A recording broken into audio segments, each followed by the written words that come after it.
சூத்திரம் ஆண்டவரே துதிக்கிறோம் துதிக்கிறோம் துதிக்கிறோம் ஆண்டவரே துதிக்கிறோம் சூத்திரம் தாழ்த்துகிறோம் உங்களுடைய கருத்தில் அர்ப்பணிக்கிறோம் ஆண்டவரே ஆவியானவருடைய சமூகத்தில் அர்ப்பணித்து பரிசுத்த ஆவியானவர் ஆளுகைக்குள்ளாய் எல்லாவற்றையும் ஒப்புக்கொடுக்கிறோம் ஆண்டவரே பரிசுத்த ஆவியானவரே உடைய கருத்தில் ரட்சிப்பின் தேவனுடைய நாமத்தில் கருத்தில் ஒப்புக்கொடுக்கிறோம் ஐயா ஆண்டவரே பாடல்களுக்காய் துதிக்கிறோம் துதிக்கிறோம் துதிக்கிறோம் ஆண்டவரே தேவனுடைய வர்ஷிப்பு ஆராதனைக்காய் ஸ்தோத்திரிக்கிறோம் ஆண்டவரே ஆவியானவர் சுவாமியை இறங்கி ஆளுகை செய்து ஆண்டவரே பாடல்களிலே தேவ பிரசன்னம் இறங்கும்படியாய் செபிக்கிறோம் வர்ஷிப்பில தேவ வல்லமை அபிஷேகங்கள் ஊற்றப்பட வேண்டுமாய் செபிக்கிறோம் ஆண்டவரே தேவ செய்திக்காய் ஜெபிக்கிறோம் கர்த்தராக தேவனுடைய வார்த்தையை ஆசீர்வதித்து நடத்திக்கிறே செய்வீராக ஆண்டவரே ஆவியானவரே உம்முடைய கரத்தில் காரியங்கள் எல்லாம் பொறுப்பெல்லாம் உம்முடைய கரத்தில் அர்ப்பணிக்கிறோம் ஆராதனை ஆசீர்வாதமாய் நன்மையாருக்கு கிருபை செய்வீராக ஆண்டவரே அற்புத அடையாளங்களை செய்வீராக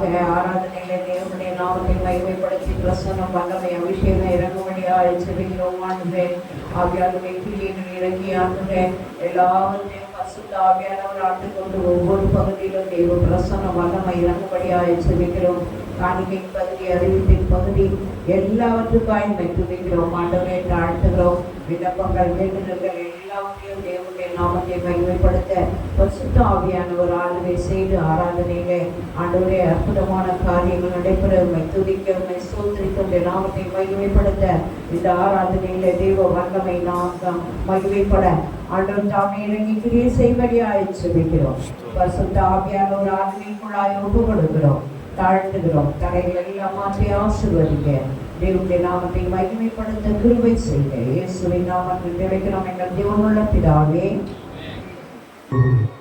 நல்ல தெய்வம் நன்மை செய்தார் நன்றி பலிபீடம் கட்டுவோம்.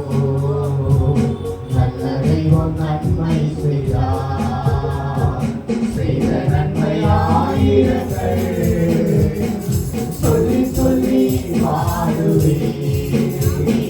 செய்த நன்மை ஆயிரங்கள் சொல்லி சொல்லி வாழுவே.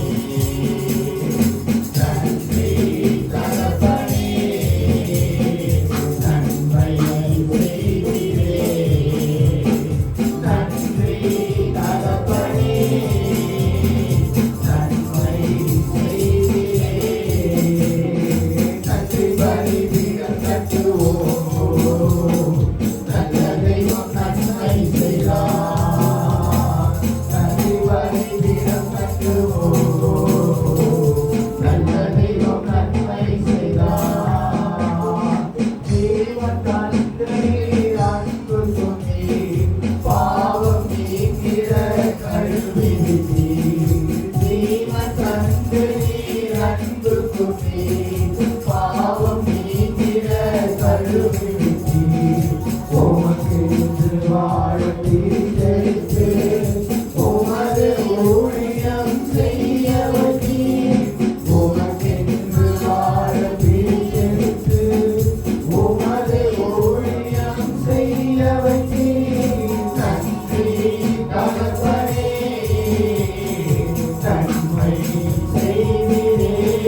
வெளிப்படும் நாட்களிலே மகிமை தேவ மகிமை வெளிப்படும் நாட்களிலே மானிடர் யாவரும் காண்பார்கள் ஏகமாய் வாழ்வார்கள் மானிடர் யாவரும் காண்பார்கள் ஏகமாய் வாழ்வார்கள் மகிமை மகிமை வெளிப்படும் நாட்களிலே மகிமை மகிமை வெளிப்படும் நாட்களிலே மானிடர் யாவரும் காண்பார்கள் ஏகமாய் காண்பார்கள் மானிடர் யாவரும் காண்பார்கள் ஏகமாய் காண்பார்கள் தேசங்கள் பெருங்கூட்டமாய் கர்த்தரை தேடி வரும் தேசங்கள் பெருங்கூட்டமாய் கர்த்தரை தேடி வரும் ராஜாக்கள் அதிகாரிகள் ஆர்வமாய் வருவார்கள் ராஜாக்கள் அதிகாரிகள் ஆர்வமாய் வருவார்கள் ராஜாக்கள் அதிகாரிகள் ஆர்வமாய் வருவார்கள் மகிமை மகிமை வெளிப்படும் நாட்களிலே மகிமை மகிமை வெளிப்படும் நாட்களிலே ஆடிடர் யாவரும் காண்பார்கள் ஏகமாய் காண்பார்கள் மானிடர் யாவரும் காண்பார்கள் ஏகமாய் காண்பார்கள் பெரும் பெரும் செல்வந்தர்கள் வருவார்கள் சபை தேடி பெரும் பெரும் செல்வந்தர்கள் வருவார்கள் சபை தேடி தொழில் செய்யும் அறிவறிகள் மெய் தெய்வம் காண்பார்கள் தொழில் செய்யும் அறிவறிகள் மெய் தெய்வம் காண்பார்கள் தொழில் செய்யும் அறிவறிகள் மெய் தெய்வம் காண்பார்கள் மகிமை மகிமை வெளிப்படும் நாட்களிலே மகிமை மகிமை வெளிப்படும் நாட்களிலே மானிடர் யாவரும் காண்பார்கள் ஏகமாய் காண்பார்கள் மானிடர் யாவரும் காண்பார்கள் ஏகமாய் காண்பார்கள் ஐந்து வரை ஊழியர்கள் சபையெங்கும் காணப்படும் ஐந்து வரை ஊழியர்கள் சபையெங்கும் காணப்படும் அப்போஸ்தலர் இறைவாக்கினர் ஆயிரமாய் எழுவார்கள் அப்போஸ்தலர் இறைவாக்கினர் ஆயிரமாய் எழுவார்கள் அப்போஸ்தலர் இறைவாக்கினர்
மகிமை தேவ மகிமை வெளிப்படும் நாட்களிலே பாடிட யாவரும் காண்பார்கள் ஏகமாய் காண்பார்கள் பாடிட யாவரும் காண்பார்கள் ஏகமாய் காண்பார்கள்.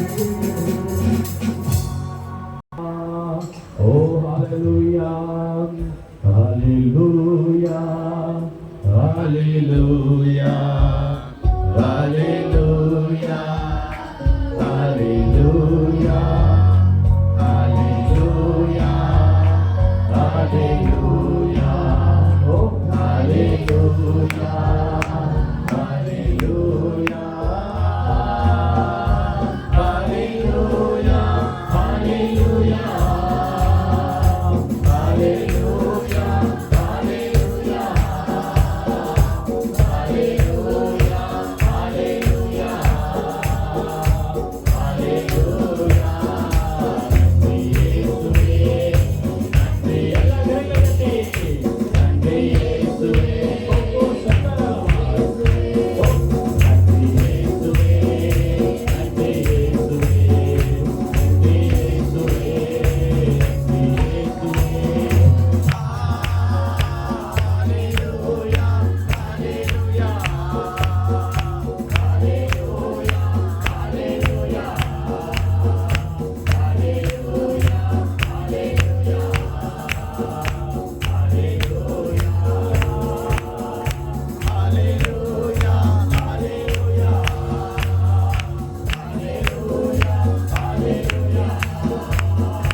மத்தேயு 22:14.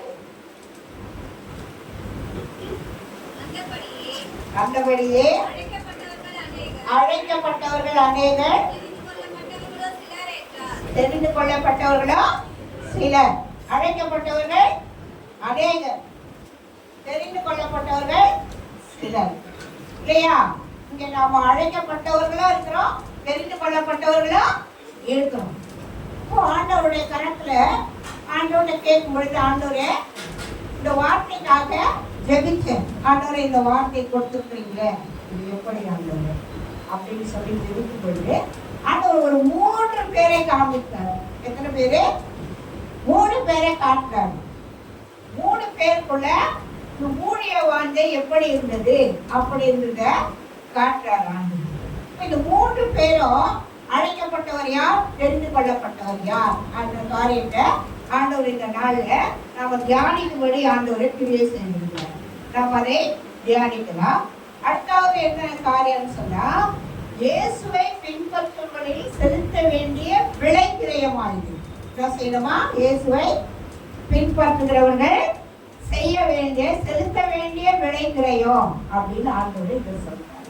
அப்போ அழைக்கப்பட்டவர்கள் அநேகர், தெரிந்து கொள்ளப்பட்டவர்கள் சிலர். இதுல லூக்கா எழுதின சுவிசேஷ புத்தகம் 9ஆம் அதிகாரம் எடுக்கலாம். லூக்கா 9:57வது வசனம் வாசிக்கலாம். அவர் வழியிலே போகையில் ஒருவன் அவரை நோக்கி, எங்கே போனாலும் உங்களை பின்பற்றி வருவேன் என்றான். அதற்கு இயேசு, மறுபடியும் அடுத்த வசனம் வாசிக்கலாம். நரிகளுக்கு குழிகளும் பறவைகளுக்கு உண்டு, தலை சாய்க்க இடம் இல்லை. இது முதலாளி என்ன செய்யறாரு? ஆண்டவரே, நான் என்ன செய்யறேன், உங்க கூடவே நானே வந்துடுறேன் அப்படின்னு சொல்றாரு. அப்போ அவர் யாருன்னா, அவர் வேத பாரகர். அவர் சொன்னவர் யாரு? ஒரு வேத பாரகர். அந்த வேத பாரகர் என்ன சொல்றாருன்னா, ஆண்டவரே நான் உங்க கூடவே வந்துடுறேன். அப்போ ஆண்டவர் சொல்றாரு, நரிகளுக்கும் குழிகளுக்கும் ஆகாயத்து பறவைகளுக்கும் கூடுகள் உண்டு, மனுஷகுமாரனுக்கும் தலை சாய்க்க இடம் இல்லை என்றார். அப்ப இவர் எதை குறித்து அவருக்கு சொல்றாருன்னா, அவர் அவரை மறித்து உயிர் கேண்டு போக போறத சொல்றாரு. அவருக்கு, நீ ஏன் கூடவே இருக்கிறேன்னு சொல்றியப்பா. ஏன் அவருக்கு அதை சொன்னார்னா, அவர் ஒரு வேதபாரகன். வேதபாரகன் சொன்னா வேதத்தை ஆராய்ந்து அறிகிறவர்கள் தான் வேதபாரகர். அப்போ இவர் வேதத்துல வாசிப்பார் இல்லையா, ஆண்டவரே இங்க இருக்க போறவர் இல்லை இயேசு கிறிஸ்து, அவர் என்ன பண்ண போறாரு, பாடுபட்டு மறித்து உயிர்த்தெழுந்து போக போறாரு அப்படின்னு இவரு வேதபாரகனா இருந்து தெரியாமையே வந்து ஆண்டவர்கிட்ட சொல்றாரு, ஆண்டவரே நான் உன் கூடவே இருக்கிறேன் அப்படின்னு சொல்றாரு. அப்ப ஆண்டவர் சீரா சொல்றாரு. சொன்ன பொழுது அவர் என்ன பண்றாரு, அமைதியாயிட்டாரு. ஏன் அவர் அதுதான் சொல்றாரு, மனுஷகுமாரனுக்கு என்ன இல்ல, இந்த பூமியில தலை சாய்க்க இடம் இல்லைன்னு சொல்றாரு. இந்த பூமியில தலை சாய்க்க இடம் இல்லைன்னா அவர் மறித்து உயிர்த்தெழுந்து பரலோகம் போக போறாரு. எங்க போக போறாரு, பரலோகம் போக போறாரு. அப்ப நீ எப்படிப்பா என் கூடவே இருக்க அப்படின்னு அவருக்கு விளக்கி சொல்றாரு. எல்லாருக்கும் இடம் இருக்குதுப்பா, எனக்கு இந்த பூமியில இடம் கிடையாது.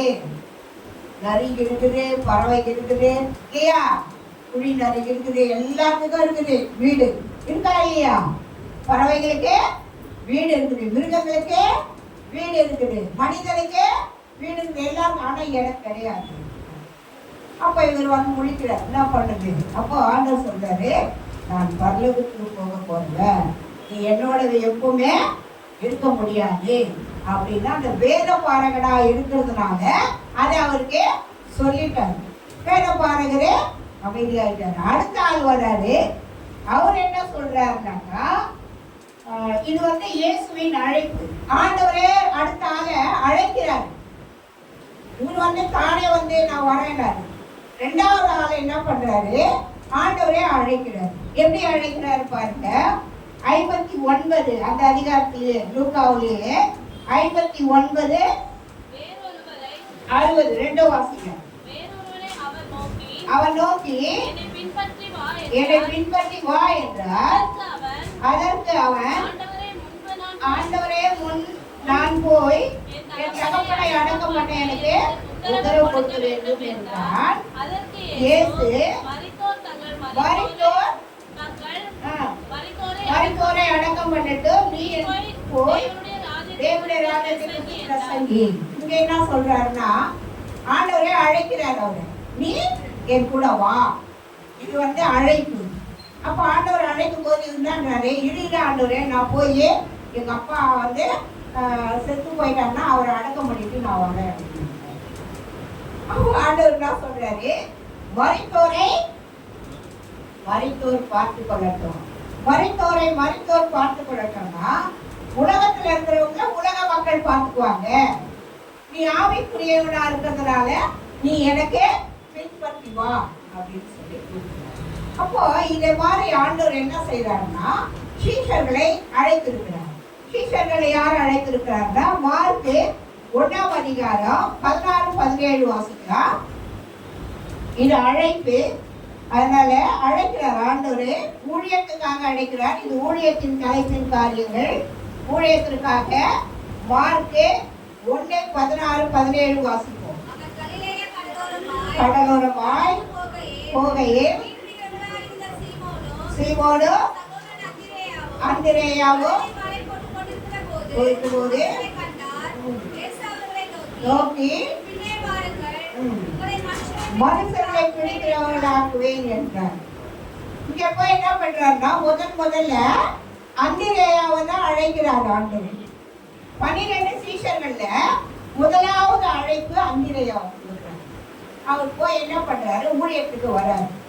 நல்லா அவர் 40 நாள் பாஸ்டிங் போட்டு, ஆண்டவர் தான் சொல்றாரு, 40 நாள் பாஸ்டிங் போட்டு பிசாசு அவரை சோதிச்சு பிசாசு கிட்ட கொஞ்ச நேரம் போராடிட்டு இப்ப என்ன பண்றாருன்னா ஊருக்குள்ள வராரு. இவ்வளவு நேரம் அவர் வனாந்திரத்துல ஜெபம் பண்ணி கொண்டு இருந்தார் அப்படின்னா இப்ப என்ன பண்றாரு, ஊழியத்துக்கு வராரு. ஊருக்குள்ள வரும் பொழுது அந்திரேயாவை பாக்குறாரு. அந்திரேயா என்ன பண்றாருனாக்கா, அவங்க வந்து மீன் பிடிக்கிறவங்க. அந்திரேயாவும் பேதுரு இவங்கெல்லாம் என்ன நாட்கள் சொன்னா மீன் பிடிக்கிறவங்க. அப்ப இவங்க மீன் பிடிக்க படகுல வைத்திருக்கும் பொழுது ஆண்டவர் சொல்றாரு, நீங்க என் கூட வாங்க, நான் உங்களை மனிதர்களாக பிடிக்கிறவர்களாக மாற்றுவேன் அப்படின்னு சொல்லி. அப்போ உடனே இவங்க என்ன பண்றாங்க, அந்த வலைகளை போட்டு அவர் கூட போயிடுறாங்க. அடுத்த 2 பேரை கூப்பிடுறாரு. மத்தேயு 4ஆம் அதிகாரம். இது ஆண்டவருடைய அழைப்பு. மத்தேயு 4 17, 18, 19, 20 வரைக்கும் வாசிக்கலாம். 17. அதற்குள்ளே மேற்கொள்ளாதபடியால் கொஞ்ச காலம் மாத்திரம் இழைத்திருக்கிறார்கள். வசனத்தின் நிமித்தம் உபத்திரவமும் துன்பமும் உண்டானவுடனே இதில் அடைக்கிறார்கள். இவர்களே கற்பாறை நிலத்தில் விதைக்கப்பட்டவர்கள். மத்தேயு 4, 4ல 17,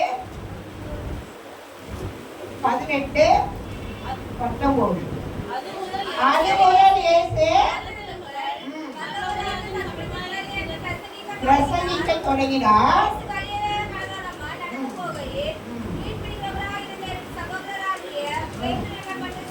சீமோனோ அவன் சகோதரன் அந்திரேயாவோ கொண்டிருக்கும் போது அவர்களை கண்டு என்றார். உடனே அவர்கள் வலைகளை விட்டு அவருக்கு பின் சென்றார்கள். அவங்க என்ன பண்றாங்க? உடனே வலைகளை விட்டு 21 என்ன சொல்றாரு? அவர் அவிடம் விட்டு போகையில் வேறொரு 2 சகோதரர் செபுதேயின் மகன் யாக்கோபு, அவன் சகோதரன் யோவான் தங்கள் தகப்பன் செபுதேயின் படகிலிருந்து தங்கள் வலையை பழுது பார்த்து கொண்டிருந்த போது அவர்களையும் கண்டு அவர்களையும் அழைத்தார். இப்போ ஆண்டவர் என்ன செய்யறாருன்னா ஊழியத்துக்கு அழைக்கிறார். அவர் அழைக்கும் பொழுது நம்ம போயிட்டோம்னு சொன்னோம்னா அந்த ஊழியத்தை நாம அவரோட கூட கண்டினியூ பண்ணிடுவோம். அதை விட்டுட்டோம்னா நம்மளால செய்ய முடியாது. அதுதான் என்னன்னா ஆண்டவர் அழைக்கும் பொழுதே அந்த அழைப்புக்கு ஏற்ற பாத்திரமாய் நாம் மாறிவிட வேண்டும். அப்போ மாறும் பொழுது ஆண்டவர் என்ன செய்வார்னா நம்மள அந்த ஊழியத்துல எடுத்து பிரயோஜனப்படுத்துவார். அதுதான் அழைப்பு. அந்த அழைப்பை நம்ம அல்ல கட்டக்கூடாது. அப்போ ஆண்டோடைய பிள்ளைங்க நம்ம எப்படி வந்து உட்கார்ந்துருக்கோம்? நம்ம ஞானஸ்தானம் பெற்று சபையில ஒரு அங்கத்தினர்களா இருந்து சபையின் ஐக்கியத்தினர்களா இருந்து நம்ம வாரம் வாரம் வந்து சபையில ஆண்டோரை ஆராதிச்சு இது ரட்சிப்பினால அழைப்பு தனிப்பட்டது. ஆண்டவர் அழைக்கும் பொழுது நம்ம வேண்டாம்னு சொல்லக்கூடாது. அது வேண்டாம்னு சொன்னோம்னா அது வேறு விதமா போயிடும். இவங்களை எல்லாம் இப்படிதான் அழைக்கிறார் ஆண்டவர். 12 சீஷர்களையும் அழைக்கிறார். அழைப்பு தொட்டு அவங்க என்ன பண்றாங்க? அவர் பரலோகத்துக்கு போய் கூட அவங்க அந்த ஊழியத்தை செய்யறாங்க. பேதுரு நிறைய காரியம் கேள்வி கேட்பாரு. கேள்வி கேட்டு கேட்டு கேட்டு ஆண்டவர் கூடவே இருந்து கடைசி வரைக்கும் அவர் சிலுவையில போய் மதிக்கிற வரைக்கும் பார்த்துட்டு திரும்ப போயிருந்தாரு. ஆனா அந்த அழைப்பு மாறாம பேதுருக்கா நிறைய ஊழியம் செய்திருக்கிறார். அது மதிக்கிறது. அப்போ நாம அந்த அழைப்பை பெற்றுக்கொண்டவர்களா இருக்கும் பொழுது அந்த அழைப்பின்படி நாம் நடந்து கொள்ள வேண்டும். ஆண்டவர் அதை தான் சொல்றார்.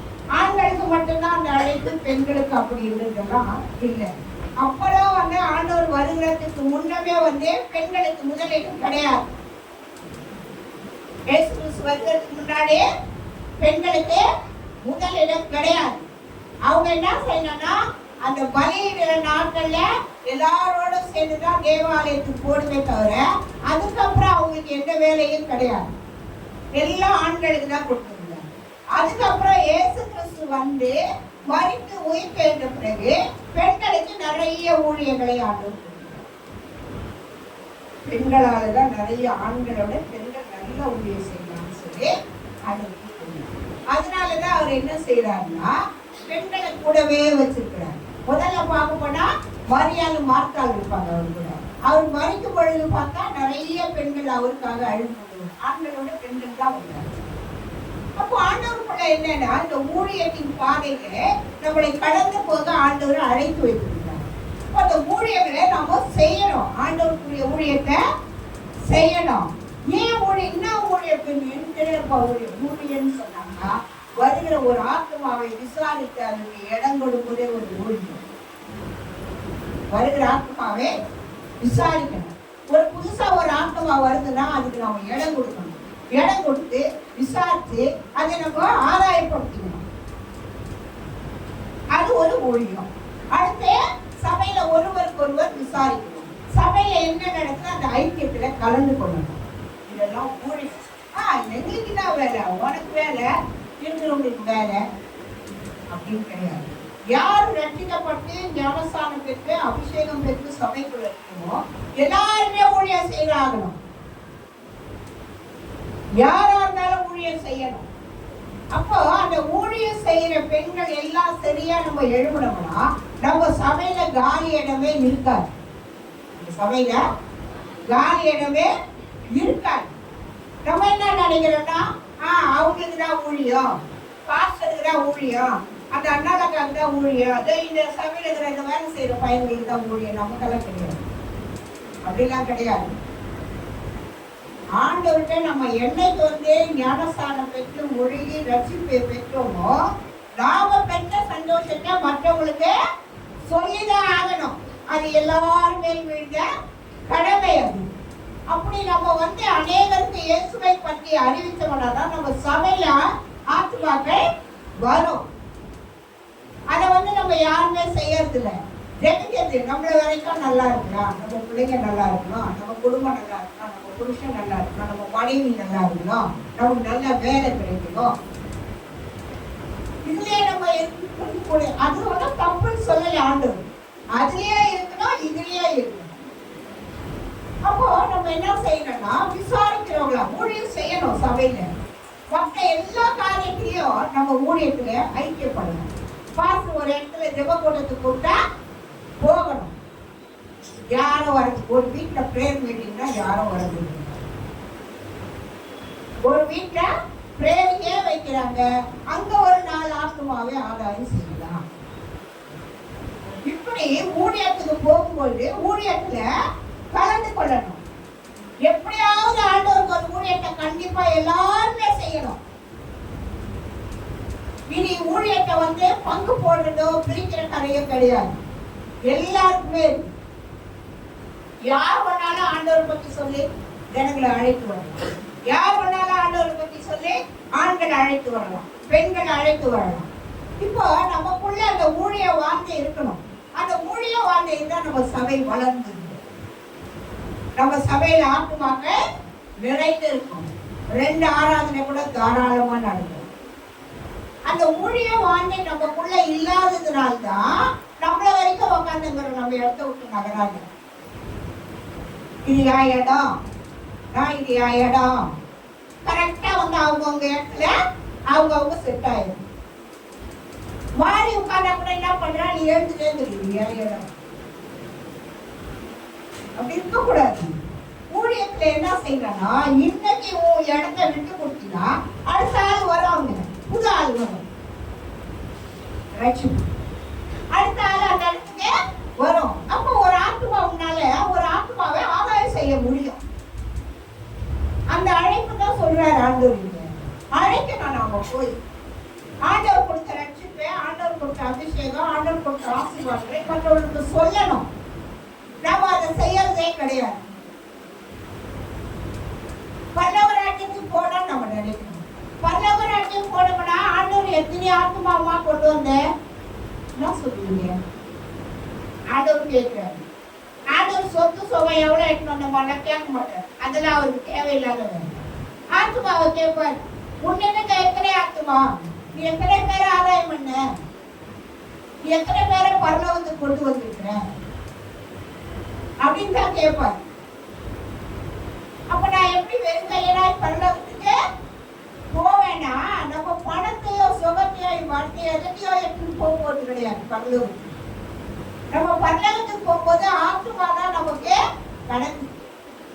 நம்ம எத்தனை பேருக்கு ஆண்டவரை குறித்து சொல்லியிருக்கிறோம், நம்ம எத்தனை பேருக்கு ஆண்டவரை பற்றி அறிவிச்சு சபை கொண்டு வந்திருக்கிறோம். நாங்க இந்த மீட்டிங்கே ரொம்ப நேரம் நாங்க நிறைய ஜெபம் பண்ணோம். இந்த 15ஆம் தேதி மீட்டிங் அதுல ரொம்ப வாழ்க்கையோட நாங்க எல்லாருமே எதுக்கு ஜெபிச்சோம்னா, புது ஆத்மாக்கள் வரணும்னு சொல்லிதான் ஜெபிச்சோம். முதல்ல வாலிப ஆண் பிள்ளைகள் பெண் பிள்ளைகளுக்காக ஜெபிச்சோம். அப்புறம் மொத்த சபை ஜனங்கள் எல்லாருக்காகவே 4 நாள் 5 நாள் 5 நாள் 5 நாள்னு பிரேயர் வச்சுக்கிட்டே இருந்தார். அதுல என்ன தரிசனம் அவருக்குனாக்கா, இந்த கூட்டத்துக்கு முடிவா ஒரு ஆத்மா வராதா, சபைக்கே ரட்சிக்கப்படும் ஒரு ஆத்மா வராதா. அப்போ நம்ம இதெல்லாம் ஏன் செய்யறோம்னு சொன்னா, எவ்வளவு செலவு வெளிக்காட்டு. அதெல்லாம் ஏன் செய்யறோம்னாக்கா, ஆண்டவர் ஒரு ஆத்மாவை அனுப்புவாரு, ஜனங்க பலப்படுவாங்க ரட்சிப்புல. வேதத்துல வெட்கப்படுவாங்க. இப்படி எல்லாம் தான் ஊழியத்துக்கு நம்ம செய்யணும். அப்போ ஆண்டவருடைய அழைப்பே அதுதான். ஆத்துமாக்களை நாம அழைத்து வர வேண்டும். எல்லார் மேல வேண்ட கடமை அது. பாஸ்ட் போய் தான் ஜோம் பண்ணி கூப்பிடணும். அண்ணாலக்காக்கு தான் அந்த கடமை. அண்ணாலக்கா கூட இருக்கிறவங்களுக்கு தான் அந்த கடமை கிடையாது. ஒவ்வொருவரையும் ஆண்டவர் கணக்கு எப்படி போவோம்? பரலோகத்துக்குதாமா? இங்க ஒரு ஊழியத்தையும் செய்து கிடையாது. எந்த ஊழியத்தையும் ஐக்கியப்படுறது கிடையாது. எந்த ஊழியத்துக்கும் வர்றது கிடையாது. அதுக்கு முன்னெல்லாம் எங்க கூட நிறைய பாட்டி பாருங்க. அந்த பாட்டிங்கெல்லாம் இந்த சர்ப்ரைஸ். எங்க போனாலும் அந்த பாட்டிங்களை சும்மா சொல்லவே கூடாது. ஆனா அவங்க விளைச்சிட்டு போனதெல்லாம் இன்னைக்கு சபையில நிலைத்து இருக்குது. அவங்க எப்படியெல்லாம் உட்காந்து ஜோம் பண்ணி அழுதாங்களா, அதெல்லாம் இப்ப என்ன பண்ணுது? சபையில இருக்குது. சாட்சியோட சொல்லுவேன். அந்த பாட்டி பாருங்க, வெள்ளிக்கிழமை வந்து ஜெபிப்பாங்க. நான் ஒரு ஆள் தான் சின்ன வயசா இருக்கேன். மற்றது எல்லாம் என்னோட பெருசுதான் இல்லை. அப்போ ஆண்டவர் அதை வந்து அவங்களுடைய இருதயத்தை பார்த்து, அவங்களுடைய காரியங்களை பார்த்து அவர்களை ஆசீர்வதிக்கிறார் ஆண்டவர். ஆண்டவருக்கு ரொம்ப விருப்பமான காரியம் ஆத்மா அறுவடை தான். ஆத்மா அறுவடை தான். அப்படிதான் ஆண்டவர் நிறைய எதிர்பார்க்கிறார். இப்ப இவங்க எல்லாம் அழைக்கிறாரு, வா மனுஷரை பிடிக்கிறவனா மாத்து, நீ வா, பழையெல்லாம் விட்டுட்டு வா. அந்த 12 பேரை வச்சுதான் அவர் மறித்து உயிர்த்து போற வரைக்கும் ஊழியம் செய்யறாரு. அப்போ நாமும் அபிஷேகம் பெற்றவங்க, நாமும் ஞானஸ்தானம் பெற்றவங்க, நாமும் சபையில வரும். நமக்கும் அந்த கடமை உண்டு. நம்ம யாரும் அதை பொறுப்பா ஒரு ஆத்மாவும் பகல் வரதில்லை, தெரிஞ்சதையும் கூட்டு வரதில்லை, அறிஞ்சதையும் கூட்டு வரதில்லை, அறியாததையும் கூட்டு வரதில்லை. நம்ம கடமை ஊழியம் செய்யணும். ஆண்களும் செய்யணும், பெண்களும் செய்யணும். ஆனா இதுதான் ஊழியம். இது ஊழியம் இல்லை. நீ யாருக்குன்னா போய் உடம்பு சரியில்லாதா ஜோம் பண்ணி வா, கூட சபைக்கு வா, அதான் பெரிய ஊழியமே. நீ ஆத்மா கூட்டிட்டு வர, அதுதான் பெரிய ஊழியம். நீ மற்றவர்களுக்காக ஜெபிக்கிறியோ, கடவுளுக்கு கொடுக்குறியோ, இல்ல மற்ற காரியம் தியாகம் பண்றியோ, அதெல்லாம் பரலோகத்துக்கு. ஆத்மா நீ எவ்வளவு கொண்டு வந்த, எவ்வளவு ஆத்மா உன் கையில இருக்குது, அதான் பரலோகத்தின் கணக்கு. காலையில கூட சபையை திறந்துட்டு பார்த்து, நான் வர கொஞ்சம் லேட் ஆயிடுச்சுங்க பார்த்துங்க. 6:45 வந்து சபையை எல்லாத்தையும் திறந்து எல்லாம் வச்சு ரெடி பண்ணுங்க. வெளியே போனேன், ஒரு ஆத்மா வச்சு மாயாப்பா எனக்கு எல்லாம் பொண்ணு கிடைக்கும், நீ சபை கூட்டு வா, ஜோம் பண்ணலாம், பொண்ணு கிடைக்கும். சபை கூட்டு வாமா உன் பிள்ளைய, நான் ஜெபிக்கிறேன், உன் பிள்ளைய கல்யாணம் ஆகும். காலையிலேயே சபையை திறந்த உடனே நம்ம ஆத்மா மேல் தாகமாவே இருந்தா யார் போனாலும் சொல்லிடுவோம் ஆண்டவரை பத்தி. அவங்க ஏற்றுக்கொள்கிறாங்களோ ஏற்றுக்கொள்ளலையோ, அவங்க நேசிக்கிறாங்களோ அவங்க நேசிக்கலையோ, அவங்க அதை பத்தி கேள்வி. அப்போ ஆண்டவருடைய பிள்ளைங்களா இருக்கிற நாம என்ன செய்யணும்னா அந்த காரியத்தை செய்யணும். அடுத்த காரியம் என்னன்னு சொன்னா, 3வது ஆள் நிறைய காரியம். 3வது ஆளுக்கு என்ன சொல்றாரு ஆண்டவர்னு சொன்னா, லூக்கா 9:61-62 வாசிங்க. 3வது ஆளுக்கு சொல்றாரு, அழைக்கப்பட்டவர்கள், தெரிந்து கொள்ளப்பட்டவர்கள். நோக்கி, ஆண்டவரே உங்களை பின்பற்றுவேன், ஆனாலும்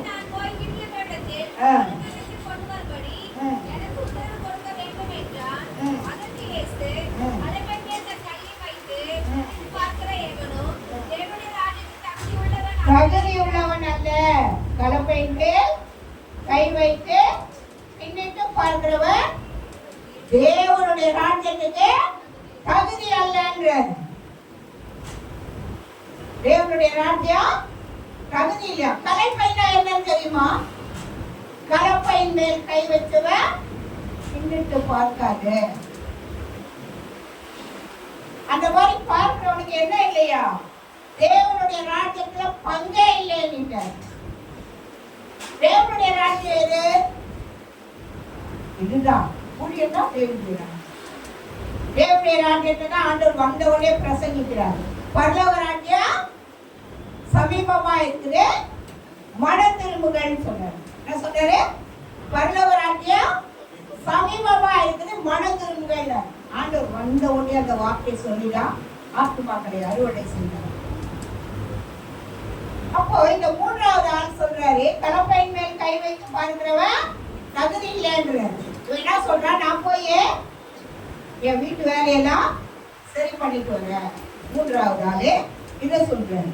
வேறொருவன் அவரை நோக்கி, ஆண்டவரே உண்மை பின்பற்றுவேன், ஆனாலும் முன்பு நான் போய் வீட்டில் இருக்கிறவர்களுக்கு அனுப்பித்துக் கொண்டு வரும்படி எனக்கு உத்தரவு கொண்டு.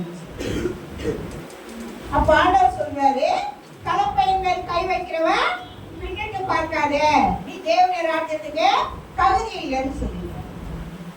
இந்த தேவனுடைய ராஜ்யத்தை ஏற்பாடு காரியம் தான் இந்த கலப்பை. கலப்பைன்னு சொன்னா ஏர் உழுது. கலப்பைன்னா என்ன? ஏர் உழுது. கிராமத்துல உள்ளவங்களுக்கு நிறைய தெரியும். இதே பாஸ்டர்னா இது நிறைய காலத்து சொல்லிருப்பாரு மனதில். ஏர் உழும் பொழுது என்ன செய்யணும்னா, அந்த ஏர் முதல் ஆள் கரெக்டா போனா பின்னாடி உள்ள ஆளை என்ன செய்யலாம்? கரெக்டா போவோம். அந்த முன்னாடி போறவன் தவறிட்டான்னா பின்னாடி போறவனும் தவறிட்டே தான் போயிருப்பான். அப்போ அந்த கலப்பைய பிடிச்சவன் என்ன செய்யணும்னா, அதை பிடிச்சவன் பிடிச்ச மாதிரியே உழணும். அதை உழுதாதான் அவனுக்கு பின்னாடி பின்னாடி வரவங்க எல்லாம் இதுல நிறைய ஆவிக்குரிய அர்த்தம் இருக்குது. பின்னாடி பின்னாடி வரவன் ஃபுல்லா என்ன செய்வான்? அதே மாதிரி போவான். அவன் கொஞ்சம் கோடலும் வாடலும் முன்னாடி தாறுமாறு பண்ணா பின்னாடி வரவனும் அதே செய்வான். அதான் சொன்னாரு, கலப்பையின் மேல் கை வைத்து பின்னிட்டு பார்க்கிறவன் தேவனுடைய ராஜ்யத்துக்கு தகுதி இல்லைன்னு சொல்லிட்டாங்க. அப்போ இதை யார் அதை தகுதியா செய்தாருன்னு பார்க்க போனா, எலியாவும் எலிசாவும் செய்யறாங்க. எலியாவும் எலிசாவும் செய்யறாங்க. 1 ராஜாக்கள் 19ஆம் அதிகாரம் 1 ராஜாக்கள் 19ஆம் அதிகாரம் 19வது வசனம் வாசிக்கலாம். அப்படியே அவன் புறப்பட்டு போய் உழுது எலிசாவை கண்டார். போய் போட்டார். இங்க என்ன பண்றாருன்னா, இந்த எலியாவை வந்து தீர்க்கதரிசி, எலிசா என்ன செய்யறாருன்னா அவர் கூட உதவிக்கு இருந்தவர். இப்ப ஆண்டவர் இவர்கிட்ட என்ன சொன்னார்னா, அதுக்கு முன்னாடி உள்ள வசனங்கள்லாம் வாசம்னா, எலியா கிட்ட சொல்றாரு, நீ போய் யார அபிஷேகம் பண்ணுனா எலிசாவை அபிஷேகம் பண்ணு அப்படின்னு சொல்றாரு. எலிசாவை அபிஷேகம் பண்ணுன்னு சொன்ன உடனே அவர் என்ன பண்றாரு, எலிசா கிட்ட வராரு. எலியா எலிசா கிட்ட வந்தா எலிசா என்ன பண்றாரு, அந்த ஏர் பூட்டி ஏற்பாடு ஓட்டுகிறாரு. அப்ப அவர் என்ன பண்றாரு, வந்து அவரை அந்த இடப்பட்ட இருக்கோ அவன் மேல் போய் அவருடைய எலியாவுடைய சால்வையை எலிசா மேல போடுறார். அப்போ அந்த எலிசா மேல போட்ட உடனே அடுத்த எலிசா என்ன சொல்றாரு பாரு, அப்பொழுது அவன் மாடுகளை விட்டு ஓடி என் தகப்பனையும் பிறகு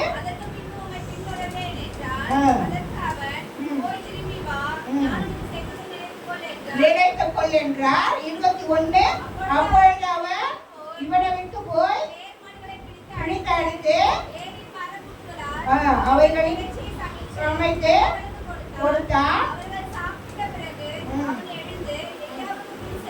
சென்றான், ஊழியம் செய்தான். இப்ப ஆண்டவர் என்ன சொன்னார்னா, எலியாவுடைய ஊழியம் முடிய போகுது. எலியாவுடைய ஊழியம் முடிய போகுது. இப்ப அந்த இடத்துல இன்னொரு ஆள் வேணும். ஆண்டவருக்கு என்ன செய்யணும், அந்த ஊழியத்துக்கு அடுத்த ஆள் வேணும். அப்ப ஆண்டவர் என்ன சொல்றாரு, நீ போய் எலிசாவை அபிஷேகம் பண்ணு. அப்ப இவர் என்ன பண்றாரு, உடனே போய் அந்த ஏற்பாடு ஓட்டிட்டு அவர் தான் ஏற்பாடு ஓட்டுனவர். எலிசா தான் ஏற்பாடு ஓட்டிட்டு இருக்கிறவரை கூப்பிட்டு என்ன பண்றாரு, இந்த ஊழியம் செய்ய ஆண்டவர் அழைக்கிறாருன்னு அவர் மேல இருக்கிற சாமி அவர் மேல போட்டார். போட்டவனே இவர் என்னன்றாரு, ஐயோ இன்னும் கொஞ்ச நேரம் இருக்கு, நான் போய் வீட்டுல எல்லாத்தையும் சொல்லி போடுவேன் அப்படின்னு போன உடனே அப்ப இவர் சொல்றாரு, நீ போயிட்டு வரையோ வரலையோ எனக்கு தெரியாது. அப்ப இவர் சொல்றாரு, இல்ல நான் உன் கூட வருவேன். இவர் சொல்றாரு, என்ன சொல்றாரு, நான் உன் கூட வருவேன், உங்களை நான் விட மாட்டேன் அப்படின்னு. அப்ப இவர் என்ன சொல்றாருன்னா, நான் 3 இடத்துக்கு போறேன். பெத்தலுக்கு ஒரு இடம் போறாரு, எரிகோக்கு ஒரு இடம் போறாரு, யோர்தான். இந்த 3 முறை போகும்பொழுதும் எலிசா என்ன பண்றாரு, அவர் கூடவே போறாரு. அவர் சொல்றாரு, நீங்க வேண்டாம், நீங்க தான் இரு, நான் போயிட்டு வரேன். இல்ல நான் உங்களை விட மாட்டேன், நான் உங்க கூடவே வருவேன். அப்ப இவர் என்ன பண்றாரு, சொன்ன உடனே அந்த இடத்துக்கெல்லாம் அவரை கூட்டிக்கிட்டு போறாரு. போகும் பொழுது இவருக்கு என்ன சொல்லியிருக்கிறாங்கன்னாக்கா, அவர் சொன்னாரு, எலியா நான் இப்ப என்ன பண்ண போறேன், ஆண்டவர் என்ன பண்ண போறாரு, பரலோகத்துக்கு எடுத்துக்கொள்ள போகிறாரு. அப்ப இவர் சொல்றாரு, ஐயோ நீங்க பரலோகத்துக்கு போறதுக்கு முன்னாடி உங்களுக்கு இருக்கிற அபிஷேகத்தை எனக்கு ரெட்டை தலையா கொடுங்கன்னு கேட்கிறாரு. ஒன்னா கேட்கிறாரு, ரெட்டை தலையா கொடு அந்த அபிஷேகத்தை. அப்ப இவர் என்ன சொல்றாரு, இல்ல நான் அந்த அபிஷேகம் நீ கிடைக்கணும்னா நான் போறத நீ பார்த்துட்டே இருந்தீங்கன்னா உனக்கு கிடைக்கும். அப்ப இவர் என்ன பண்றாரு, அவரை விடவே மாட்டேங்கிறார், எங்க போனாலும் போறார். ஏன், அந்த அபிஷேகத்தை பெறணுமே அப்படின்னு சொல்லிட்டு போறாரு. அடுத்து எங்க போறாருன்னா 2 ராஜாக்கள் 2வது அதிகாரம்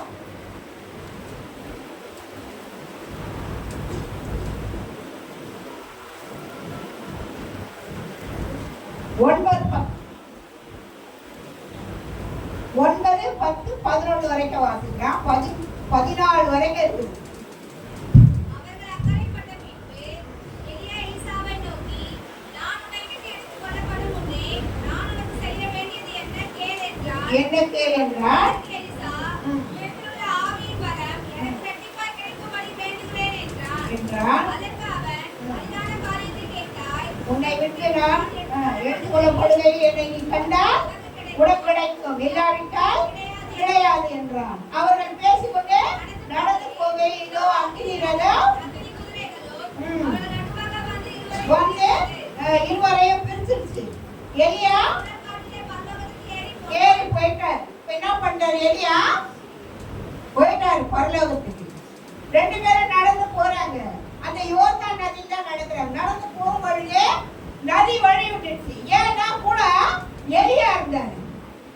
எலியா போகும்பொழுது இவரும் சேர்ந்து போயிட்டாரு. இப்ப இவர் என்ன பண்ண, திரும்பி வரணும். அப்ப இவர் என்ன பண்றாருனாக்கா, எலியா பறந்து போறத இவர் பாக்குறாரு. பார்த்துட்டு என்ன செய்யறாரு பாருங்க. என் தகப்பனே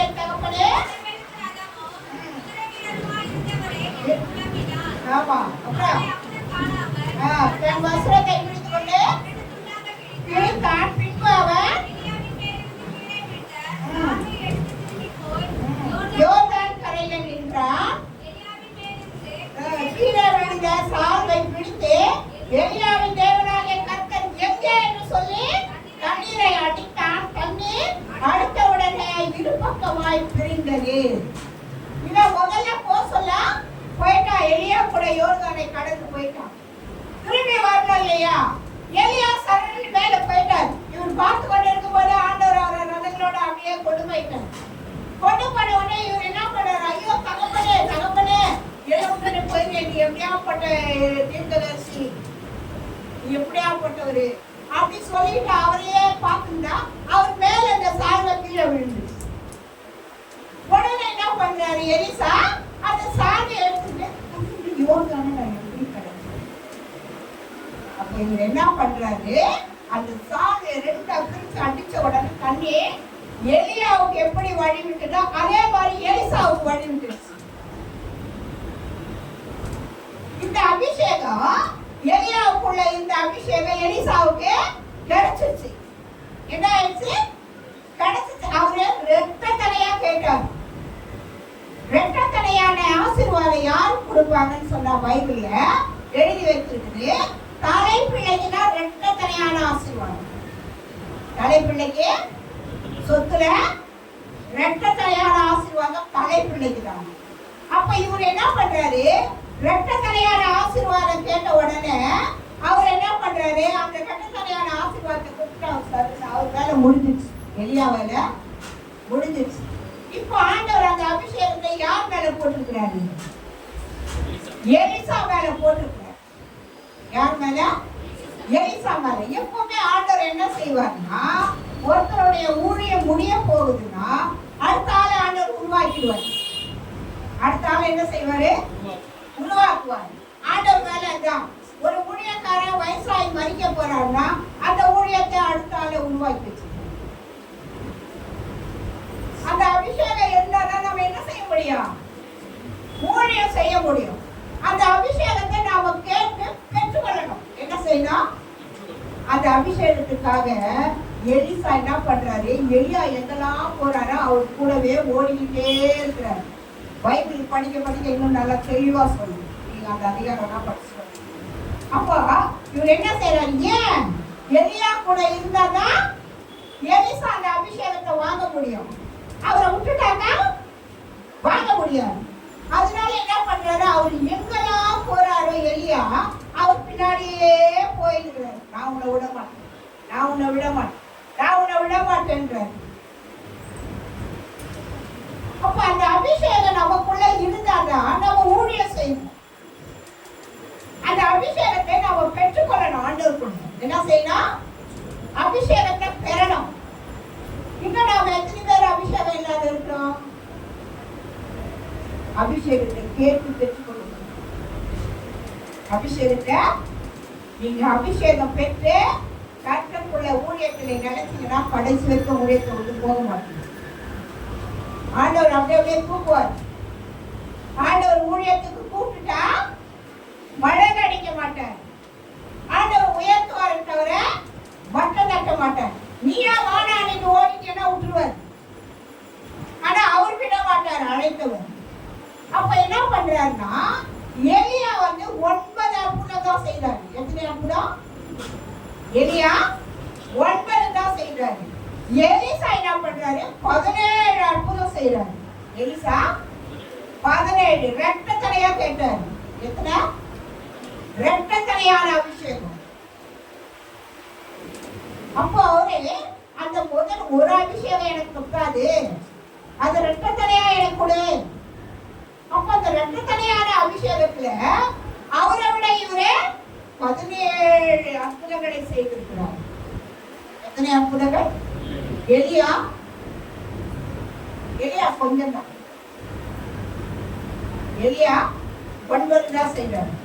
எலிசா 17 அற்புதங்களை செய்தார். அப்போ நாம என்ன செய்யணும்னா, அந்த அபிஷேகத்தை வாங்கிக் கொள்ளணும். ஆண்டவர்கிட்ட என்ன அபிஷேகம் பண்ண ஆண்டவரே, என்ன அபிஷேகம் பண்ணு. அந்த அபிஷேகம் உனக்குள்ள இருந்தா நீ ஒரு இடத்துல உட்காரவே மாட்டேன். யாருக்கு போய் ஆண்டவர் பத்தி சொல்லலாம்? யார் வேதனையாகிறான் அவனை போய் ஆறுதல் சொல்லலாம். ஏன் துக்கமாகிறான் அவனுக்கு ஆறுதல் சொல்லலாம். யார் வியாதியாகிறான் போய் ஜெபிக்கலாம். இந்த அபிஷேகம் உங்களை கிரியேட் செய்து கொண்டே. அபிஷேகம் என்ன பண்ணும்? ஒரு இடத்துல உங்களை உட்கார விடாது. அந்த அபிஷேகம் என்ன பண்ணனா, அனுதினமும் உங்களை கிரியேட் செய்துட்டே இருக்கும். போ போ போ அந்த போறாம்பார், ஓடு ஓடு அவனுக்கு சொல்லு. இதையெல்லாம் செய்திருக்கிறாங்க அப்போஸ்தலர். ஆண்டவர் சொல்வார் பிலிப்பு கிட்ட, பிலிப்பே அந்த போறாம்பார் கத்தேக மந்திரி ரத்தத்துல ஓட அவன் பின்னாடியேனுவார் ஆவியானவர். அவ்வளவு சீக்கிரம் ஓடி போய் அவரை பிடிப்பார். பிடிச்சு அவர் என்ன செய்வாரு, அந்த ரதத்துக்குள்ள ஏசையா ஆகம வாசிக்கிட்டே போவார். அப்ப போய் கேட்பார், உனக்கு ஞானஸ்நானம் எடுக்க வாங்க இருக்குதா? அவங்க அதுக்கு என்னங்க செய்யணும்? தண்ணி இருக்குது. அவங்க போற வழியில ரதத்துல தண்ணி இருக்கும். அடுத்த செகண்ட் அந்த சந்தேக மாதிரி இறக்கி அடுத்த செகண்ட் ஞானஸ்நானம் கொடுத்துட்டு அவருக்கு முன்னாடி இவர் காண போயிடுவார். அவர் பாப்பாரு, இப்பதானே அவர் நம்ம ஞானஸ்நானம் கொடுத்தாரு, அதுக்குள்ள மறுபடியும் அவர் ஆவியானவர் கொண்டு போயிட்டார். ஆவியானவர் பெரிய காரியங்கள் எல்லாம் செய்வார். அபிஷேகம் பெற்றவனா பெரிய காரியங்களெல்லாம் உங்களை கொண்டு செய்வார். யாரா இருந்தாலும் சரி, உனக்கு அபிஷேகம் அதிகமா நீ கேட்கனா அதிகமான ஊழியத்தை நீ செய்யணும். அதனால இவர் ரெட்டத்தனியா கேட்டாரு, இந்த அபிஷேகம் எனக்கு 2 வேணும் இல்லையா? பிள்ளைங்களுக்கு ஒரு பொருள் வாங்கி கொடுத்தா என்ன செய்யும்? அதுக்கு அந்த பொருள் ரொம்ப பிடிக்கனா 1 வாங்காது. என்ன பண்ணோம்? 2 வாங்கிட்டா. அப்ப நம்ம என்ன நினைப்போம்? ரொம்ப ஆசை போல இந்த பொருள் மேல, அதனால வாங்கி அதேதான் ஆண்டவர். இப்ப இவர் ரெட்டத்தனியான அபிஷேகம் கேட்டு 17 அற்புதங்களை செய்கிறார். 17 அற்புதங்களை செய்து எலியாவை விட எலிசா முன்னேறினார். நம்ம எல்லாரும் அபிஷேகம் பெறணுங்க. அபிஷேகம் பெற்றிருந்தோம்னாக்கா நம்மளால அமைதியா உட்காரவே முடியாது. அந்த அபிஷேகம் பெற்றுட்டு விட்டுட்டுன்னா அதை புதுப்பிக்கணும். என்ன செய்யணும்? புதுப்பிக்கணும்.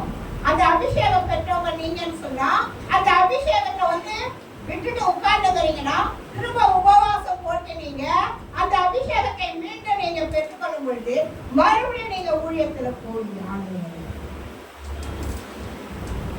இதான் இந்த ஏற்பாடு கதையை சொல்றார் ஆண்டவர். கலப்பை மேல் கை வைத்து பின்னுக்கு பார்க்கிறவன் தேவனுடைய ராஜ்யத்துக்கு தகுதி இல்லைன்னு. ஊழியத்துக்கு வந்துட்டு நம்ம என்ன செய்யக்கூடாது? கொஞ்ச நாள் இருந்துட்டு கொஞ்ச நாள் போட்டு ஓடி போயிடக்கூடாது. ஆண்டவர் ஆனா ஊழியம் செய்ய ஆரம்பிச்சா நிறைய உபத்திரவங்கள்லாம் வரதான் செய்யும். நீ நன்மை செய்ய செய்ய உபத்திரவம் வரும். ஆனா அதை குறித்து நம்ம கவலையே படக்கூடாது. அந்த உபத்திரவத்தை ஆண்டவர் என்ன செஞ்சிருவாரு? ஆசீர்வாதமா மாத்திடுவாரு. உனக்கு அந்த உபத்திரவத்திலே போட்டு அமைக்கிட மாட்டார்.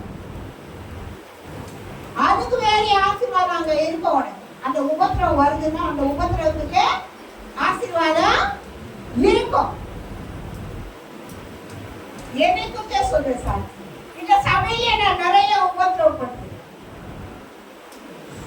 நிறைய ஊழிய ஆரம்ப நாட்கள்ல இருந்து பாஸ்டர் கூட நான் நிறைய ஊழியம் செஞ்சிருக்கேன். இந்த சபையில எல்லா ஊழியம் செய்யறேன். சபையை பெருக்கிறது, சபையை கழுவுறது, பாய் போடுறது, குடிக்கிற தண்ணி கொண்டு வர்றது, பாத்ரூம் போற தண்ணி கொண்டு வர்றது, இப்ப இந்த வாலிபர்கள் எல்லாம் செய்யற வேலையை அவ்வளவு வேலையை நான் ஒரே ஆள் செய்யறேன். அதோட இல்லாம எங்கெல்லாம் ஊழியத்துக்கு போக சொல்றாரோ பாஸ்டர் அங்கெல்லாம் போகணும். யார் ஹாஸ்பிட்டல் இருந்தாலும் போய் ஜோம், யார் வீட்டுல உடம்பு சரியில்லைனாலும் போய் ஜோம், யார் வீட்டுல என்ன காரியனாலும் போய் விசாரி, யார் வீட்டுல என்ன நடக்குதுனாலும் போய் கேட்டு ஜோம். கடைசியில் எனக்கு பெரிய அவமானமும் நிந்தையும் வந்துச்சு. பெரிய கேவலமான அவமானம். அது இப்ப கூட நான் வெளியே சொல்ல முடியாது. அவ்வளோ பெரிய காரியத்தை என் மேல சொல்லிட்டாங்க. அவ்வளோ பெரிய கேவலமான காரியங்கள் எல்லாம் பரப்பிட்டாங்க. சபைக்குள்ளா பரப்பிட்டாங்க. அதை நான் சகிச்சுக்கிட்டு உட்காந்து ஜோம் பண்ணினேன். எனக்கு தெரியாது சித்தம். நீங்க ஊழியத்தை கூப்பிட்டீங்க, நான் விதவையா இருந்து என் பிள்ளைங்களை வச்சுக்கிட்டு இந்த ஊழியத்தை நான் செயல்பட்டேன். நீங்க சொன்ன ஊழியத்தெல்லாம் நான் செய்தேன். நீங்க என்னென்ன ஊழியமெல்லாம் செய்யணும் நீங்க எல்லாத்தையும் செய்தேன். இன்னைக்கு இந்த அவமானம் அதுக்கு உட்காந்து ஜோம் பண்ண நான் குற்றப்படுத்தவே ஜோம். அந்த அவமானம் வந்து வெட்கப்பட்டு அவமானப்பட்டு நான் அழுது கண்ணீர் விட்டு ஜெபிக்க பிறகுதான் பொறுப்பீட்டு நின்று பிரசங்கிக்கிறேன். அந்த அவமானம் சகிச்ச பாருங்க. உண்மையிலே சொல்றேங்க, அந்த அவமானத்துக்கு பிறகுதான் எனக்கு பிரசங்கமே கொடுத்தாரு பாஸ்டர். அந்த அவமானத்துக்கு பிறகு பிரசங்கம் இதுவரைக்கும் நான் பிரசங்கம் பண்ணல. ஏறி நிரந்தரமா கொடுத்தாரு. இப்ப மாசத்துல ஒரு நாளே ஒரு வாரம் கொடுக்குறாரு. ஒரு நேரம் நான் தான் சொல்லிடுவேன், பாஸ்டர் நீங்களே பேசுவோம், உங்க விசுவாசம் உங்களை ஏதாவது விரும்புறாங்க பாஸ்டர், இந்த மாதிரிலாம் நீங்க சொல்லக்கூடாது. இன்னும் ஊழியத்தை காலைல தட்டுங்க. இப்ப கூட இது நான் அடுத்த வாரத்துக்கு பேச வேண்டிய காரியம் எனக்கு. இந்த வாரம் அவருக்கு வேலை இருந்ததுனால, இன்னொரு ஊழியத்துக்கு இருந்ததுனால இந்த வாரம் அந்த காரியத்தை ஒப்படைச்சிட்டு போயிட்டாரு. எப்போது போல நீ ஒரு வாரம் பேசணும்ல, இப்ப நான் வெளியே போறேன், இந்த வாரம் நீ பேசிட்டு, இந்த வாரம் உன் வேலை தான். அது மாதிரி ஆண்டவர் அவமானப்பட விட மாட்டாருங்க, உயர்த்துவாரு. ஊழியத்தை செய்து செய்து செய்து அவமானம் பண்ணுறேன் ஆண்டவரு. நான் என்ன தவிர ஊழியம் தானே செஞ்சிருப்பேன். நான் இந்த ஊழியத்துல பணத்தையோ மற்ற எந்த காரியத்தையும் நான் எதிர்பார்த்ததே கிடையாது. 4 பேர் கொடுக்குற மாதிரி தான் பாஸ்ட் எனக்கு கொடுக்குறாரு. 4 பேருக்கு செய்யற மாதிரி தான் எனக்கு தருவாரு. எல்லாம் சாப்பிட்ற பலகாரங்கள்ல கூட செய்வேன். எல்லாத்துக்குமே நான் அப்படிதான் இருக்கேன். இந்த காணிக்கைக்கோ இந்த மற்ற பணத்துக்கு எனக்கு எதுவுமே சம்மந்தமே கிடையாது. அதை கொண்டு நான் என் பிள்ளைங்களுக்கு சீர் பண்ணவோ இல்லை. என் பிள்ளைங்க கஷ்டப்பட்ட பணத்துல தான் என் பிள்ளைங்க சீர் பண்ண. இந்த ஊழியத்து நிமித்தம் எனக்கு 1 ரூபாய் கிடையாது. புல்பிட்ல நின்று சொல்றேன், போய் பேசக்கூடாது. அப்படித்தான் நாங்க ஊழியத்தை செய்யறேன். கடவுள்கள் அப்படிதான் எல்லா ஆசீர்வாதங்களையும் பெற்றுக்கொண்டேன், எல்லா காரியத்தையும். ஆனா என் மேல் நிறைய போட்டு போயிட்டாங்க.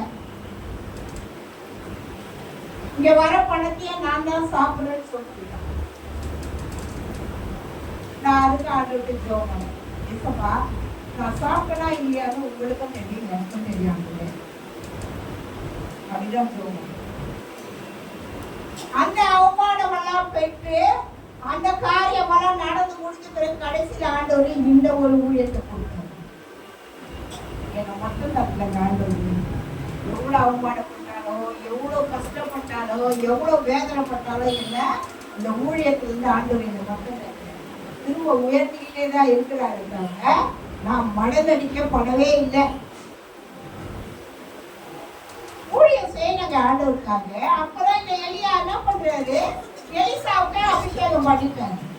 அப்ப இந்த எலிசா என்ன செய்யறாரு, அவரோட 10 மடங்கு கணக்கா என்ன பண்றாருன்னா அற்புதங்களை செய்யறாரு.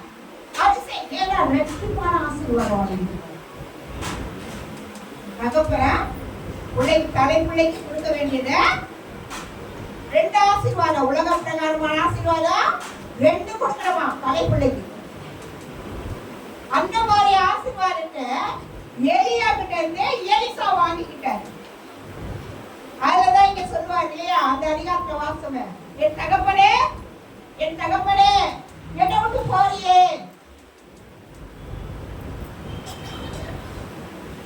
ஊழியக்காரர்களோட இருக்கும் பொழுது ஊழியக்காரருடைய அபிஷேகம் நம்ம மேல இறங்குங்க. ஊழியக்காரோட சேர்ந்து என்ன ஊழியம் செய்யணுமோ, ஊழியக்காருக்கு என்ன உதவி செய்யணுமோ, ஊழியக்காருக்கு என்ன வேலை செய்யணுமோ, அந்த அபிஷேகம் நமக்குள்ள இருக்கும், போகாது. இதுல அவர் அதான் சொல்லியிருக்குது, சாப்பாட்டுக்கு மேல யாருப்பா இந்த எலிசா இவ்வளவு அற்புதம் செய்யறான். அதான்பா அந்த எலியாவுக்கு தண்ணீர் வார்த்தானே, எலியாவுக்கு தண்ணீர் வார்த்தா பாரு. அந்த எலிசா தான்ப்பா இவன். அவன் கூடவே இருந்தானே எலியா கூட, அவன் தான் இவன். அப்போ ஆண்டவர் என்ன செய்யறாருன்னா, ஊழியத்துல நம்ம செயல்படும் போது ஆண்டவர் நம்மளை உயர்த்திட்டு தான் இருப்பார், தாழ்த்த மாட்டார். அந்த அபிஷேகம் நம்மளை என்ன செய்யும், ஊழியத்துக்கு கிரியை செய்து கொண்டே இருக்கும். ஊழியம் செய்யணும் ஊழியம் செய்யணும். அந்த அபிஷேகம் நம்மளே அமைத்து போட்டாக்கா அது ஒண்ணும் பண்ணாது. ஆனா அந்த அபிஷேகம் விட்டு போகாது. அதை நம்ம ஆண்டு நம்ம புதுப்பிச்சு ஆண்டவருக்குள்ள ஊழியத்தை செய்யணும். அப்பதான் நம்ம பரலோகத்துக்கு பலன் கொண்டு போக முடியும். அது மாதிரி நம்ம எல்லாரும் ஊழியம் செய்யணும். இந்த சபையில எல்லாம் செய்ய ஆரம்பிச்சோம்னா நம்ம சபையில ஆத்துமா குறையே இருக்காது. நம்ம சபையில ஆத்துமா குறைவே இருக்காது. இவ்வளவு சேர் காலி இருக்காது, இவ்வளவு சேர் காலி இருக்காது, இங்க இடம் இருக்காது, இங்க இடம் இருக்காது. ஊழியம் செய்யணும். நான் இதுல ரொம்ப கஷ்டப்பட்டு ஜோம் பண்ணி ஆண்டவனை கேட்டு ஜோம் பண்ணி எடுத்தேன் வாசிங் போட்டு. ஏன் ஆண்டவர் இந்த வார்த்தை நான் எப்படி ஆண்டவனை பேசுவேன் அதையும் கேட்டேன். ஏன் ஆண்டவர் கலப்பையின் மேல் கை வைத்தவன் பின்னிட்டு பார்க்கிறவன் தேவராஜனுக்கு தகுதி இல்லைன்னு சொல்றீங்களே.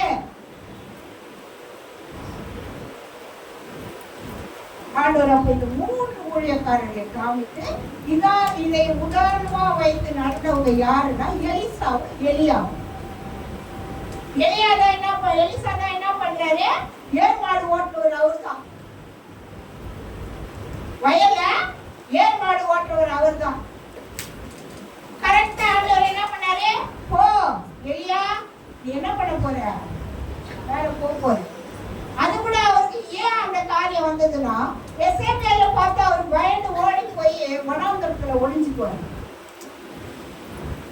அப்போ ஆண்டவர் தேடுவாரு எலியாவை. எலியா எங்க இருக்கிற? எலியா சொல்வாரு, ஆண்டவரே எல்லாரையும் அந்த அம்மா வெட்டி போட்டு நாசி பண்ணி சாவடிச்சுட்டு நான் பயந்துகிட்டு இங்க வந்து ஒளிஞ்சுக்கிற ஆண்டவரே. ஆண்டவர் சொல்றாரு, உனக்கு தெரிஞ்சது நீ ஒருத்தன் தான் மிஞ்சி இருக்கிறேன்னு சொல்றியா? 7000 பேர் மீறி இருக்கிறான்ப்பா. ஆண்டவர் போய் எலியாவுக்கு கணக்கு சொல்வார். எத்தனை பேர் இருக்கிறான்னா 7000 பேர் இருக்கிறான் அப்படின்னு சொல்லி, அப்போ இவர் என்ன பண்ணிடுவாருன்னா பயந்து போய் என்னை எடுத்துக்க ஆண்டவரே, இந்த எசேக்கியேல் என்னை வெட்ட வரா அப்படின்னு சொல்லி ஓடி. அப்ப ஆண்டவர் என்ன பண்றாருன்னா, சரி உன்னுடைய ஊழியா முடிய போகும், நீ என்ன பண்ற 3 பேரை போய் அபிஷேகம் பண்ணு அப்படின்னு என்ன பண்றாரு? ஆண்டவரே சாப்பாடு கொடுக்குறாரு எலியாவுக்கு. ஆண்டவரே சாப்பாடு கொடுத்தாரு. நீ எழுந்துரு, உன் வஸ்திரத்தெல்லாம் சுத்தம் பண்ணு, ஓ புனி இந்த சாப்பாடை சாப்பிட்டு எழுந்து என் கூட வா, திரும்ப ஊழியத்தை செய். அந்த 3 பேரை அபிஷேகம் பண்ண உடனே அவர் சரணம் போயிட்டாங்க. அவருக்கு மறிக்கவோ இல்லை, அவரை யாரும் அடக்கம் பண்ணவோ இல்லை. எலியா என்ன பண்ணாரு? ஆண்டவரோடு சுழல் காட்டுல போயிட்டாங்க. ஏன்னா எலியா அவ்வளோ ஒரு பரிசுத்தமா, அவ்வளோ ஒரு கடவுளுக்கு பயந்து, அவ்வளோ ஒரு உண்மையா, அவ்வளோ காரியத்துல இருந்தாங்க. நான் அதையும் தியானிச்சேன். அவர் மட்டும் ஏன் போனாரு? மற்றவங்களும் செத்து அடக்கம் பண்றோம். இவர் மட்டும் என்ன பண்ணாரு? சரணு போயிட்டாரு ஆண்டவர் கூட. ஏன் அப்படிதான் கொண்டு போனாரு. அந்த கிருபை எல்லாம் கிடைக்கிறது ரொம்ப கஷ்டம். ஆண்டவரோட பறந்து போகிற கிருபை ரொம்ப கஷ்டம். ஆண்டவரே பார்த்து என்ன பண்றாரு? அவர் கூட்டிட்டு போயிட்டாரு, சொல்லிட்டாங்க. அவ்வளவுதான், அவங்க ஊழியம் முடிஞ்சிச்சு. ஆனா என்ன சொன்னாரு? உங்க ஊழியத்துக்கு அடுத்து இன்னொரு ஊழியக்காரனை அபிஷேகம் பண்ணணும். போ எலிசாவை அபிஷேகம். எலிசாவை அபிஷேகம் பண்ணனோட அடுத்த செகண்டே வராரு. வந்து என்ன பண்றாரு? ஏர்மாடு ஓட்டிட்டு இருக்கிற எலிசாவை கூப்பிடுறாரு. என்ன பண்றாரு? உடனே முதல்ல என்ன பண்ணாரு? இவரு மேல இருக்கிற சாமியை மேல போட்டு ஊழியத்துக்கு வரணும். அப்ப இவரு என்ன, நான் சும்மா வர மாட்டேன், எனக்கு 2 ஆசீர்வாதம் வேணும், ரெட்டிப்பான அபிஷேகம் வேணும். அது வந்து நீ என்னை பார்த்தினாக்க நான் மேல போறேன் ஆண்டவர் கூட, நீ என்னை பார்த்தினாதான் உனக்கு அந்த அபிஷேகம் கிடைக்கும். நான் சொல்றாரு, நீ என்ன நான் ஆண்டவர் கூட போறத நீ பார்க்கணும், நீ பார்த்தினா உனக்கு 2 அபிஷேகம். ஏன்னா இல்லைன்னு. அதனால இவர் என்ன பண்றாரு? அந்த 2 அபிஷேகம் வாங்கினால அவர் எங்கெல்லாம் போறாரு எலியா, அவர் பின்னாடியே ஓடுறாரு. அவர் கூட சொல்றாங்க, என்ன உங்க ஐயாவை எடுத்துக்க போறாரு ஆண்டவரே, நீ என்ன செய்ய போற? நான் எங்க ஐயாவை எடுத்தா கூட நான் கூடவே போவேன். அவங்க சொல்றாங்க, நீ எப்படி போக முடியும்? போறது அவரு தான் போக போறாரு, உன்னை யார் சேர்ப்பாங்க? அப்ப இவர் சொல்றாரு, இல்ல இல்ல நான் கூடவே போவேன், உங்க ஐயா கூடவே இருப்பேன். அவருக்கு என்ன வாங்க? 2 அபிஷேகம் வேணும். என்ன வேணும்? 2 வேணும், 1 இல்ல 2 வேணும். அதனால அவர் என்ன சொல்றாரு? முதல் ஒரு முறை அபிஷேகம் பண்ணிட்டாரு. ஆண்டவர் சொல்றாரு, நீ போய் எலிசாவை அபிஷேகம் பண்ணு அப்படின்னோட முதல்ல போய் ஒரு சாமியை போட்டாங்க. அதுதான் 19ஆவது அதிகாரத்துல வாசனம் போடுறாங்க. 2வது 2 அதிகாரத்துல வரும்பொழுது நீ என்னை பார்த்தினாதான் கிடைக்கும். போய் ஒரு கூடவே போய் அவரை பார்க்கிறாரு. பார்த்து அந்த அபிஷேகத்தை தொடர்ந்து கூடவே நடந்து ஊழியக்காரன் எங்க போறானா போறார், எத்தனையா போறாரா போறார், இன்னும் எங்க போறாரோ போறார். போய் என்ன பண்றாரு, நீ எங்க போனாலும் சரி நான் விட மாட்டேன். நீ என்ன பண்ணா 2 ஆசீர்வாதத்தினால என்னை அபிஷேகம் பண்ணார். இரட்டக்கலையான அபிஷேகம். அந்த கூடவே இருந்து அந்த அபிஷேகத்தை வாங்கிட்டாங்க. 2வது சாமியை தான் அங்கே போடுறாரு. இவங்க யோர்தானை கடந்து போயிட்டாங்க. அப்ப இவர் மேல போயிட்டாரு. இவர் முடிக்கிறாரு, ஐயோ இவர் போயிட்டாரு, இப்ப இந்த கடல் இந்த இடத்த வரை நான் கடந்து போகணுமே, தண்ணியில எப்படி போவேன்? அப்ப அந்த மேலதான் அந்த சாமியை விழுந்தது இல்லையா, அந்த சாமியை பிடிச்சிட்டாரு. பிடிச்சுக்கிட்டு என்ன பண்றாரு, அந்த சாமியை அடிக்கிறாரு. அடிச்ச உடனே அவருக்கு எப்படி தண்ணி வழி விட்டுச்சோ எலியாவுக்கு, அதே மாதிரி எலிசாவுக்கு வழி விட்டுச்சு. அப்போதான் அவர் அந்த அபிஷேகத்தை, ஆஹா நமக்கு இந்த அபிஷேகம் கிடைச்சிருச்சு அப்படின்னு வந்து அவரை மாதிரி தொடர்ந்து அற்புதங்களை செய்கிறார், அபிஷேகங்களை செய்கிறார். எல்லாருக்கும் ஆசீர்வாதமா இருக்கிறார். 17 அற்புதங்களை செய்கிறார். கடைசி ஒரு அற்புதம், அவர் மறித்து ஒரு அற்புதம் நடக்குது பாருங்க. 2 ராஜாக்கள் 13ஆம் அதிகாரம்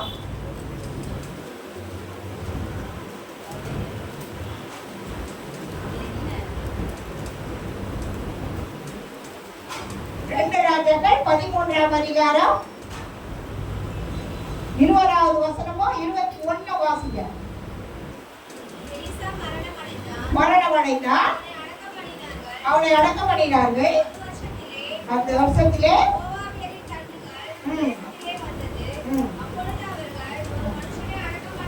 கோவையில் அதை கண்டு அந்த மனுஷனை எலிசாவின் கல்லறையே போட்டார்கள்.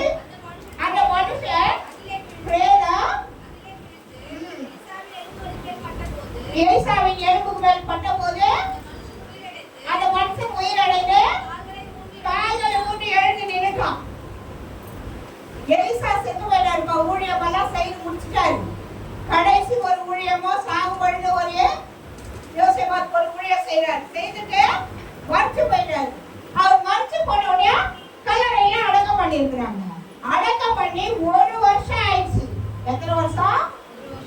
1 வருஷம் ஆன பிறகு அவர் அடக்கம் பண்ண சரீரத்துக்கு மேல போய் இன்னொரு ஆளை அடக்கம் பண்றாங்க. யார? இன்னொரு ஆளை அடக்கம் பண்ண முடியும். அந்த ஆள் உயிராயிட்டோம். அந்த ஆள் என்ன ஆயிட்டா? உயிராயிட்டோம். மறித்து கூட எலிசாவின் மீது என்ன இருந்தது? ஆண்டோடைய அபிஷேகம் இருந்ததுங்க. அதனாலதான் அவன் மறிச்சு போயிட்டான். ஆனா மறிச்சோம் அவருடைய சரீரத்தின் மேல இங்க செத்து போன இன்னொரு மனுஷனை கொண்டு போய் போட்டாங்க. போட்ட உடனே இன்னும் உயிராகி எழுந்திருக்கும். மறித்தும் ஆண்டவர் ஜீவிக்கிறவர் என்பதை இந்த எலிசா முறையா ஆண்டவரே சொல்றாரு. ஆண்டவர் என்ன சொன்னாரு? நான் மறித்து உயிர் தெழுந்து போக, என்னை நம்புறவன் ஜீவனோட இருப்பான், என்னை நேசிக்கிறவன் ஜீவனோட இருப்பான், என்னை தேடுறவன் ஜீவனோட இருப்பான். அப்ப இந்த எலிசா மறிக்க 1 வருஷம் ஆயிடுச்சு. அதுக்கு மேல கொண்டு போய் இந்த சரீரத்தை போட்டவனே எலிசா என்ன ஆயிட்டாரு? எலிசாவுடைய மேல அந்த சரீரம் போட்டவனே அந்த மனுஷன் உயிராயிட்டான். நான் சொல்ல பைபிள்ல சொல்றேன், படிங்க. அதுதான் இங்க சொல்றாரு.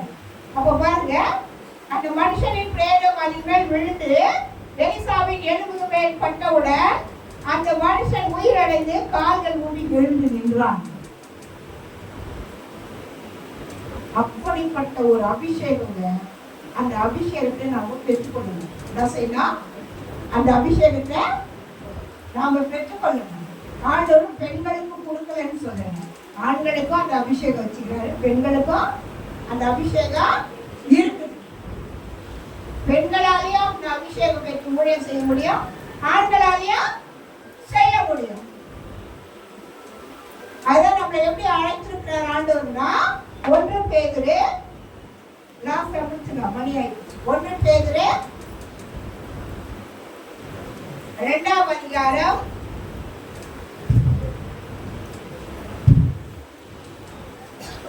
1 பேதுரு 2ஆம் அதிகாரம் 9வது வசனம் வாசி. வாசிங்க. நீங்களோ உங்களை அந்தகாரத்தினின்று அந்தகாரத்தினின்று உம்முடைய ஆச்சரியமான ஒளியினிடத்துக்கு வரவழைத்தவருடைய நீங்களை அறிவிக்கும்படிக்கு தெரிந்து கொள்ளப்பட்ட சந்ததியாயோ ராஜரீகமான ஆசாரிய கூட்டமாயோ பரிசுத்த ஜாதியாயோ அவருக்கு சொந்தமான ஜனங்களாய் இருக்கிறீர்கள். எப்படி சொல்றாரு? அவருக்கு எப்படியா? முதல்ல என்ன சொன்னாரு? தெரிந்து கொள்ளப்பட்ட ஜனங்கள். நம்ம யாரு?